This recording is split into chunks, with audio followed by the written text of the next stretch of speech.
I will confess something to you that only a few women really understand. It is not your body that keeps him awake at night and makes him think of you. It is neither your photos nor your sweet messages, not even the memory of your most passionate moments together. What truly does not let him go is the intrigue, this feeling of not knowing whether he still has you or has already lost you. And it is exactly this feeling that becomes a constant thought, an echo that reverberates in his head. Because men are not obsessed with what they understand, but with what they cannot decipher. Here lies the truth that hardly anyone tells you. The more predictable you are, the less he thinks of you. The more emotional mystery you radiate, not games, but calmness, silence and depth, the stronger his need becomes to understand you. That is where the emotional connection begins, the one that does not fade with time. But for that, there is an intelligent way of speaking, a way of planting little seeds in his mind, a way that neither begs, nor explains, nor seeks attention, but inspires reflection. And here comes the question into play, the one I want to talk to you about. The one question that, if you ask it at the right moment, will circle in his mind all night long. Imagine this, it is late, the house is quiet, he lies in the dark. And suddenly he remembers that question you asked him. It was not a superficial question, not "what are you thinking?" or "what's wrong?" It was something deeper. Something that touched a chord in him he did not even know existed. This question made him see himself through your eyes. It showed him a side of himself that only you can recognize. And now, in the darkness, his mind plays with this memory, turns it over and over, searches for meaning, wonders what was behind your gaze when you spoke it. Because a predictable woman is forgotten. But a woman who makes him think, who gently challenges him to see himself differently, that woman becomes a puzzle his mind must solve. When you radiate this emotional mystery, you are not distant, you are complete. You are like a book that promises a captivating story but does not reveal all the chapters at once. You give him just enough so that he wants to keep reading, so that he wonders what comes next. Your silence is not empty, it is full of meaning. Your calmness is not indifference, it is security. Your depth is not complication, it is inner fullness. And this question you ask, at the perfect moment, does not seek an immediate answer. It wants to nest in his mind, grow there, gain significance hour by hour. It becomes the key that opens doors he did not know existed, because the next day, while he works or drives, you appear again in his thoughts, not because you contacted him, but because you planted a seed that is now taking root. And while he tries to understand you, he understands himself a little better. That is the connection that lasts, long after physical passion fades. That is the invisible magnet that pulls him back, even when his mind tells him he should forget you. Because you touched something deeper than his desire. You awakened his intellectual and emotional curiosity. And that, my dear friend, is what turns fleeting interest into a true obsession. Before I reveal it to you, you must understand why it works. Men mostly live in logic, not in feeling. They want to keep control, give quick answers, avoid conversations that confront them. But if you move something inside them that they cannot control, if you make them question their feelings, then a gap arises, and in that gap arises the constant thought. That is why this question is not about forcing attention, but about making him think, even if he tries to forget you. Because every time someone triggers self-reflection in another person, they leave traces. Whether it was a day, a week, or a year, words that reach the subconscious never disappear. This question does exactly that. It activates curiosity, nostalgia, and doubt. 3 emotions that connect him to you even when you are not there. Therefore, when you speak with him, do not confront him, do not pressure him. Look at him calmly, smile slightly, and say it, without explanation, without justifying yourself, without waiting for an immediate answer.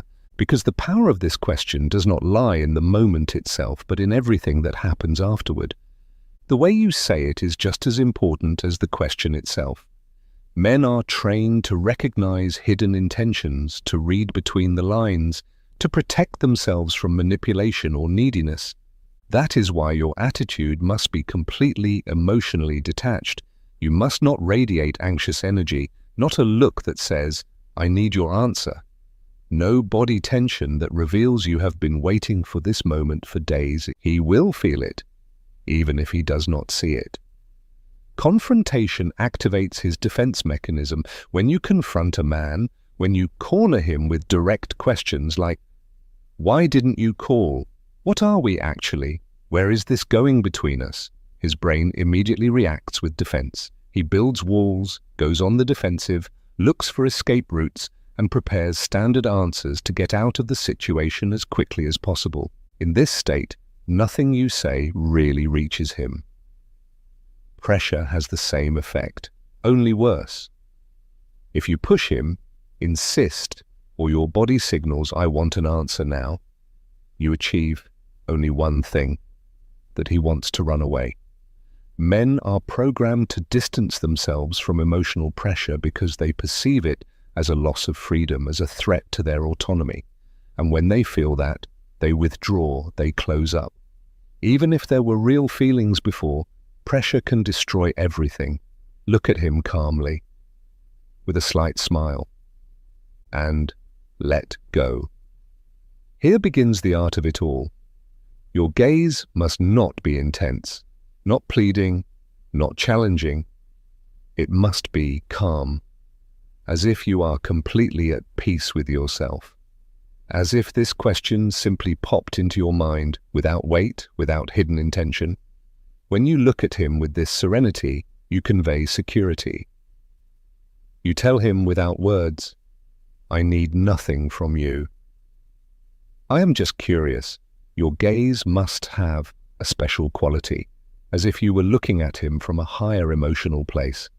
Not arrogantly, but from inner peace, as if you had already made peace with what was, what is, and what will be, as if you were free from drama, fear, and neediness.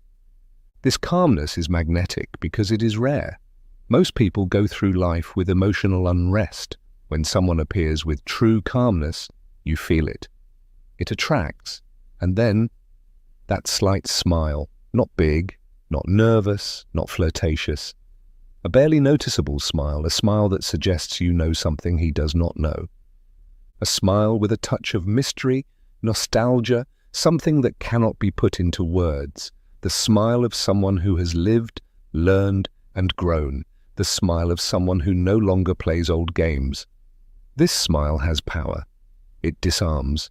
Because when someone expects confrontation and instead encounters genuine but mysterious warmth, his brain cannot process it immediately. He remains in a state of curiosity. What does this smile mean? What is she thinking about? Why is she so calm? And exactly in that moment, in this state of openness, you ask the question. Without warning, without preparation, without unnecessary context, you say it as if you were throwing a feather into the wind, light, natural, without knowing where it will land, without explanation, without justification, without waiting for an immediate answer. That is the hardest part. We humans have an almost compulsive need to fill silence, to explain our words, to make sure the other person understood us correctly. But that is exactly what destroys the magic of this technique. If you explain, if you say, "I was just thinking," or "I don't know if this makes sense, but pick," you take away all the power from the question. Explanations betray insecurity. They show that you are not sure yourself of what you are doing, and that immediately pulls him out of introspection and puts him in a superior position. She is insecure. She wants something from me, number. The question must exist on its own, without crutches, without context, without weakening, like a work of art that needs no explanation, like a poem that everyone interprets in their own way. This ambiguity, this mystery, is exactly what makes him think. Do not justify yourself. Do not say, "I was just curious," or "I asked others the same," or "I read that somewhere." Every justification is a confession that you believe you did something that needs defense. If you yourself do not trust your question, how should it touch him then? You cannot fake confidence. If you speak the question with genuine trust in its value, he feels it. And that gives it weight. The hardest thing of all, do not expect an immediate answer. Do not just stand there staring at him, waiting. Do not fill the silence with more words. Do not say, "And? What do you think? Don't you want to say anything?" Because the moment you do, you destroy the tension you have built. Remember, this question is like planting a seed. Seeds do not grow because you constantly watch or push them. They grow in darkness, in silence, in their own time. This question needs space to germinate in his mind, time for him to process it, think about it, while driving, in the shower, at night in bed. If you wait for an immediate answer, you force him into a superficial reaction. But if you ask the question, and then, physically or emotionally withdraw, you give it space to sink deeply into his psyche. You give him the space to wonder, why did she ask me that? What did she mean by it? What do I mean to her? What did she see in me? After asking the question, you can pause briefly, 2, 3 seconds, as if giving him the chance to say something if he wishes, and then just move on to another topic. Or better yet, say goodbye naturally. "I have to go. See you later." Or just a slight smile, and you leave. This quiet withdrawal completes the perfect circle, because now the question hangs in the air, unresolved, without explanation, without closure. And the human brain hates open ends, unresolved questions, unexplained mysteries, so his mind will keep returning to that moment, analyzing it, trying to understand, seeking meaning. And every time he does, he thinks of you, and that is exactly the goal. Have you ever wondered what you really feel when I am not there? That is the question. Read it again. Let it resonate in your own mind before you even think of using it. Because this is not an ordinary question. It is not a disguised, "Do you miss me?" or "Do you think of me?" It is something much deeper, much more strategic, much more impactful. So simple, and yet so powerful. The beauty of this question lies precisely in its apparent simplicity. It contains no complicated words, no convoluted structure, no demanding vocabulary.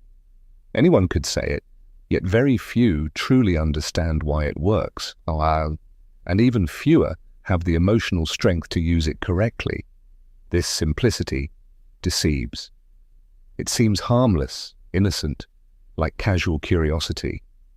But beneath this calm surface lie layers upon layers of psychological depth. It is like an iceberg. The visible part is small, but the invisible beneath is enormous. That is what makes it so powerful.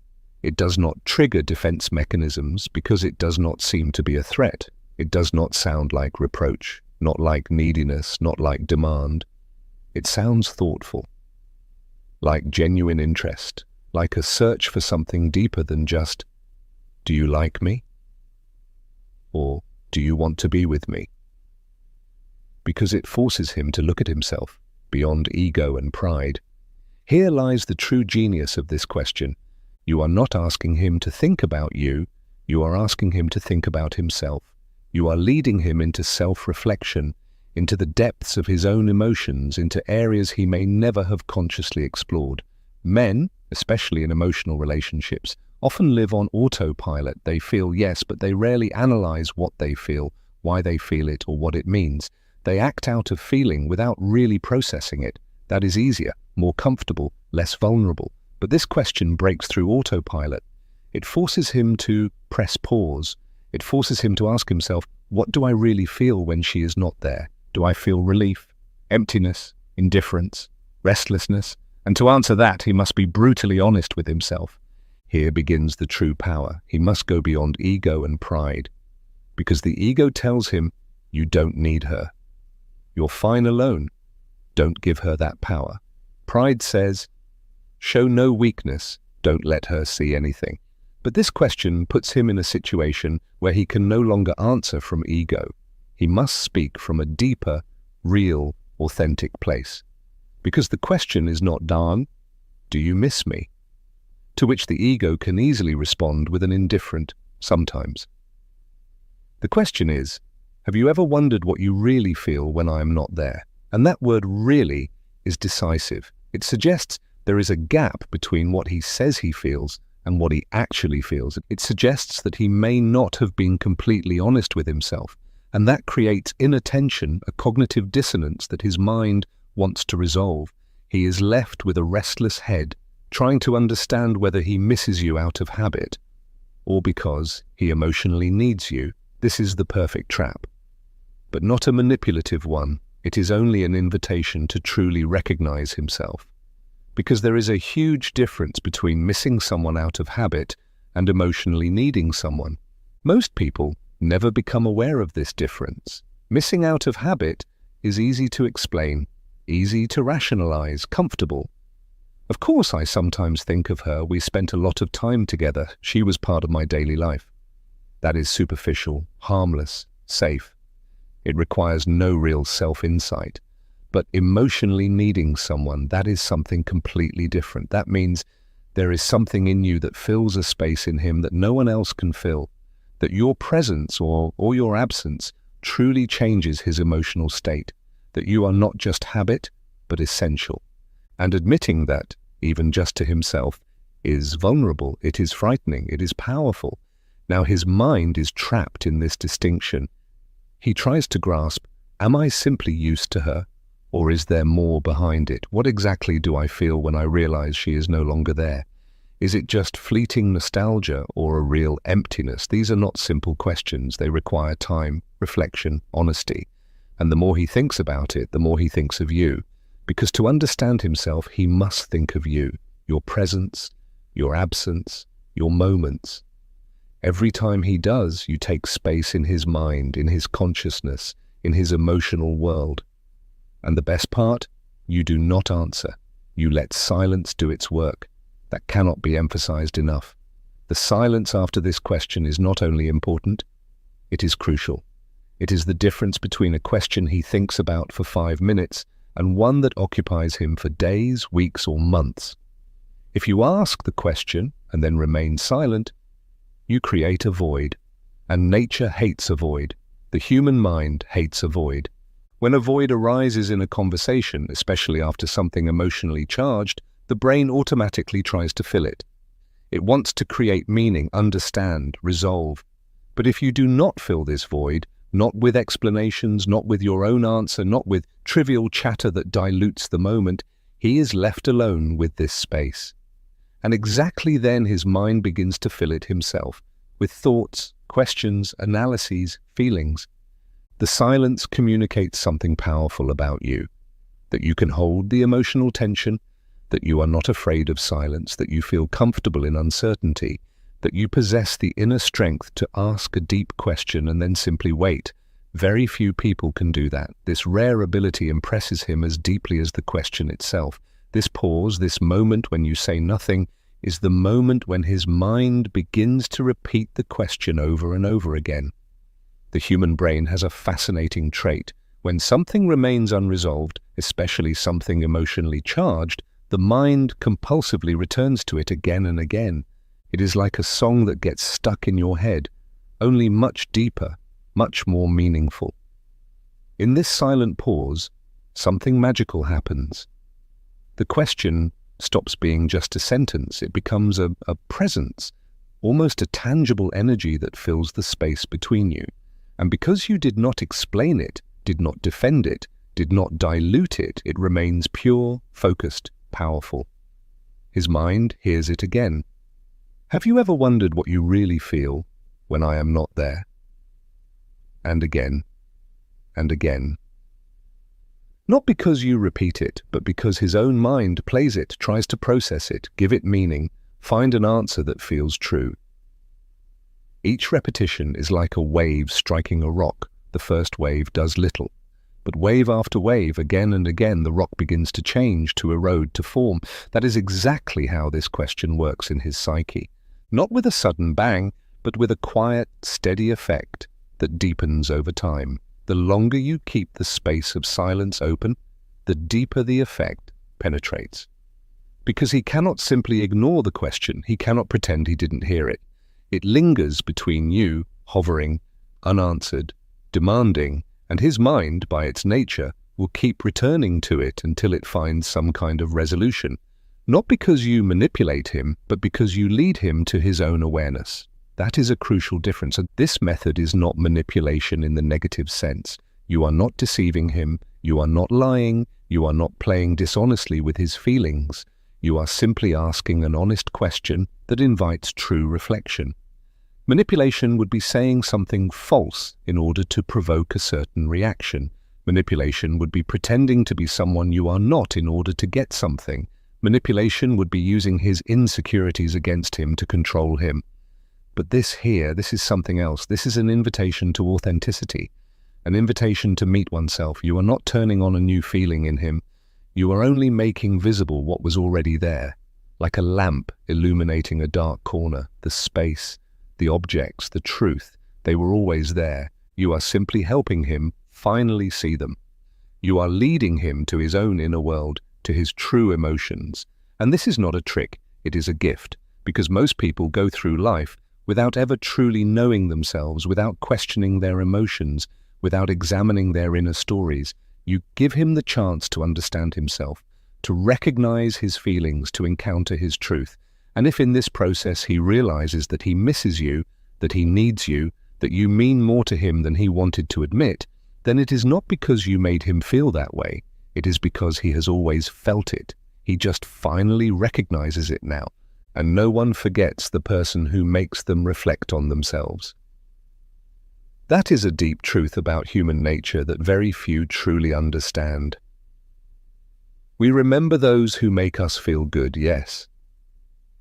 We remember those who make us laugh, who attract us physically, who entertain us. But all those memories are superficial, easy to replace. But the person who makes us reflect on ourselves in a new way, who leads us into depths we have never explored before, who opens doors in our consciousness we didn't know existed, that person leaves an indelible mark. They become part of our own story of self-discovery. And that is unforgettable. It is like the difference between a tourist visiting a country and an archaeologist discovering something old and valuable within it. The tourist has a nice experience and moves on, but the archaeologist has unearthed something that changes the understanding of that place forever. You don't want to be the tourist in his life. You want to be the archaeologist who uncovers truths he needed to see. When someone makes you reflect on yourself, truly reflect, not superficially, but deeply and honestly, a powerful connection is created. Every time he returns to that place of self-reflection, you will be there in his memory. Every time he examines his own feelings, he will remember that you were the first who invited him to do so. Every time he wonders what he really feels for something or someone, a part of him will think of the question you asked. You will not only become a memory, but a catalyst for his emotional growth. And that is not forgotten. That cannot be easily replaced, because you were not simply a pleasant experience. You were a moment of transformation, a turning point in his relationship with himself. That is how real attraction is created, not from lack, but from the mind. Most people try to create attraction through lack. They disappear so the other misses them, they create artificial scarcity, they play hard to get. And yes, these techniques can work in the short term because they trigger the fear of loss, a powerful emotion. But attraction based on lack is fragile, reactive, external. It depends on you keeping your distance, staying rare, never fully available. And that is exhausting because you constantly have to control how much presence you give, how much time you spend, how much you share. The attraction that arises from the mind is completely different. It is internal, proactive, steady, doesn't depend on whether you are physically present or not. It depends on the fact that you have taken a place in his mental world, in his inner emotional landscape. When you create attraction from the mind, it doesn't matter whether you are near or far, available or not. You are already inside. You are part of his thinking, part of his self-understanding, part of his emotional process. And that cannot simply be erased by physical distance or meeting other people. Mental attraction is deep because it goes beyond physical desire and superficial emotions. It touches identity, self-understanding, consciousness. And those are the most enduring areas of human experience, not from the desire to be remembered, but from the wisdom of being unforgettable. That is the difference between neediness and strength, between hope and certainty, between begging for a place in his mind and knowing that you already have it. If you wish to be remembered, you are in a position of dependence. You expect something from him. You rely on his thoughts, his decisions, his will. That is a weak, vulnerable, anxious position. But if you act from the wisdom of being unforgettable,